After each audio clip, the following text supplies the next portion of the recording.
Hi, I'm Mike. I'm Scott. And I'm Mark. We are your Screen Machine product support team, and here's another quick tip.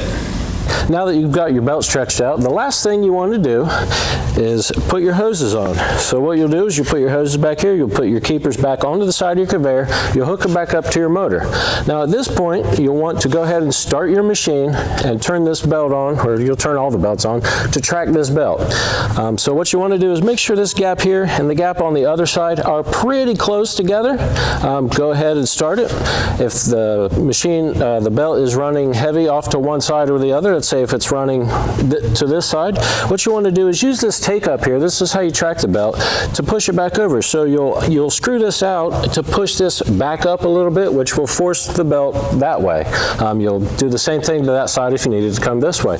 Once your belt's in the middle, you just lock everything down and you're good to start screening.